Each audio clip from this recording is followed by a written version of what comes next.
very warm welcome to this episode of ET Studios, powered by Denodo, coming to you from the ET CIO Annual Goa 2024. I'm your host Shilpa Ratnam. On this series, we're thrilled to bring to you conversations with India's leading CIOs to get you unique and exclusive industry insights. Today, we're going to deep dive into the CIO priorities for data and AI in 2024 and beyond. It's my pleasure to introduce Anand Chakravarti, RVP Denodo India, Rajan Surendran, Global CIO Wipro Enterprises, and Rakesh Bhardwaj, CIO Lupin. Thank you so much for joining us here today. Thanks for having us. Thank you. It's our absolute pleasure. And let me pose to you our first question. What do you see as the biggest challenge or priority in your data related initiatives? So I think from my point of view, largely data quality continues to be an issue. As we continuously keep on capturing more data, that remains the number one issue. With the whole advent of data privacy, especially in India, with the new DPDR rules, etc., coming in, what data to collect, how is it stored, how much is can be disclosed, that remains the second area.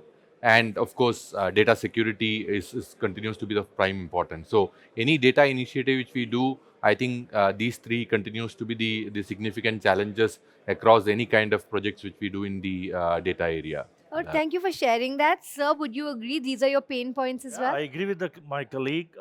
If I say a little differently, it's all about having the right data with the appropriate quality, delivering the right value, and at the right time. Because,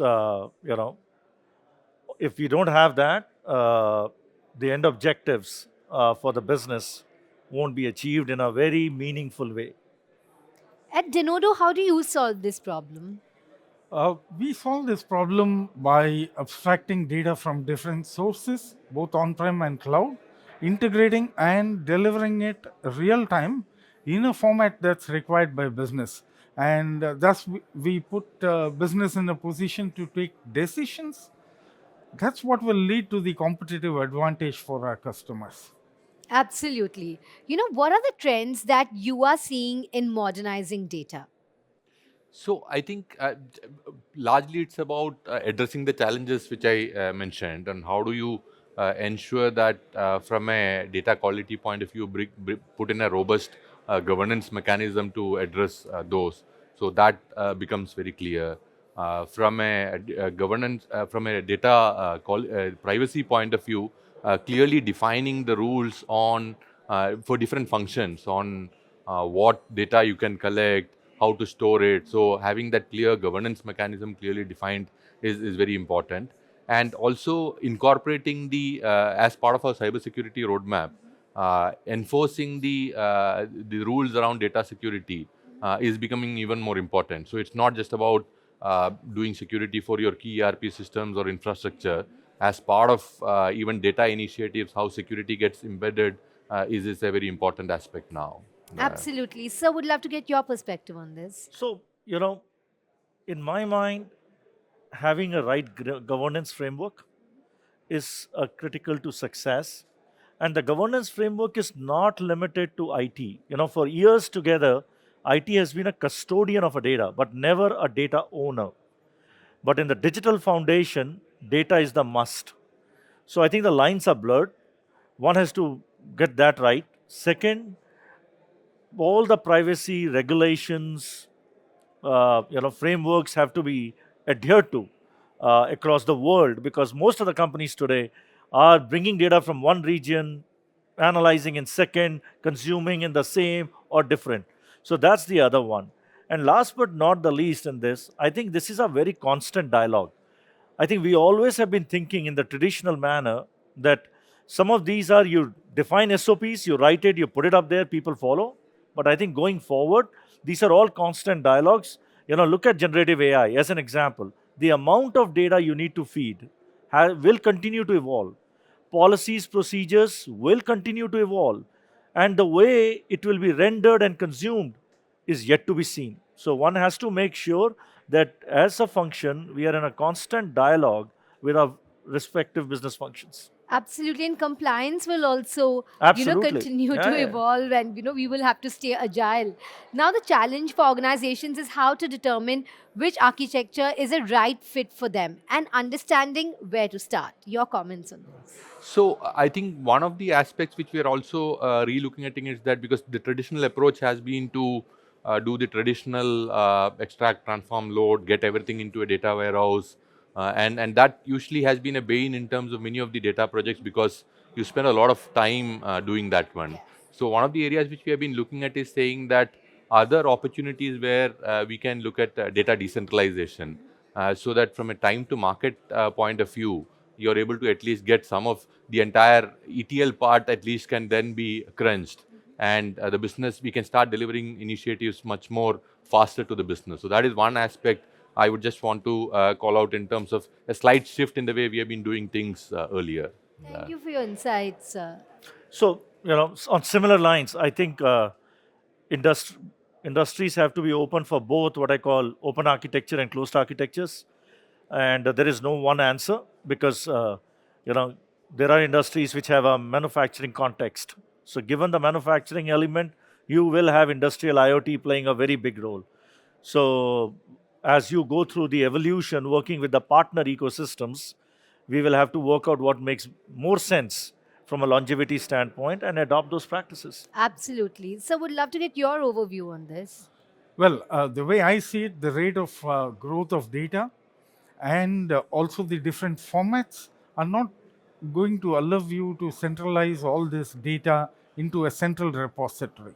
If you could find an architecture that could help you decouple the data sources from the data consumers, that is nirvana. As a user, I don't have to worry about where my data is coming from, on-prem or cloud, what format it is. I need it at the time that I need it in a language that I understand. And I would strongly recommend a logical data architecture to achieve this state that I was talking about. Now conversation can be complete without talking about AI. And with this, I'll wrap it up. How do you feel about AI? What are the challenges associated with them, and how can we overcome them? So I think, as you mentioned, AI and now Gen AI is something without which we can't conclude any of the discussion around data. And then, as usual, I think number one has to be proving business value. So whether it's the traditional data use cases, analytic use cases, or even Gen AI use cases, you have to have the business value clear on why you're doing something. So that is number one. Second, it has to be top down. I'm saying that your leaders adopt something, it's very easy for the entire function and the entire company to do that one. So that's the second most important one. And third, especially one of the important aspects which is coming to the fore is also, especially with Gen AI, is the whole point around hallucination and what's the results which an AI tool produce. So because we should not reach into such a stage saying that nobody understands what the model is throwing out. So that governance mechanism of on saying that how do you measure what goes into an AI use case? How do you measure the quality of the output becomes even more important with the kind of use cases which are being experimented now, especially with Gen AI. Absolutely. There's so much homogenization of data as well, which is a concern. Not to speak about the security concerns as well. So, my view is that use cases are breakfast for AI and data is the lunch. And to keep it simple, and without data, none of these use cases or business outcomes can be demonstrated. So data will be the centerpiece. In the past, people have said data is the new oil, data is the new air. My view is data is the lifeline of all of this. So we have to make sure that all organizations, including us, we get that right. Absolutely. So, how do you work with AI? My point of view, based on what I'm hearing, is that most enterprises haven't thought about enterprise level use cases. Even today, when you encourage people to talk about Gen AI, you have more than 50% talking about personal use cases. What is preventing this whole thing is issues around security concerns, issues around regulatory concerns. So you need a layer that will help you feed what is right to the LLMs. Because Gen AI's output, what you derive, is dependent on what you feed the LLMs. So you need the right gateway, and I think we have one in Denodo's data management platform.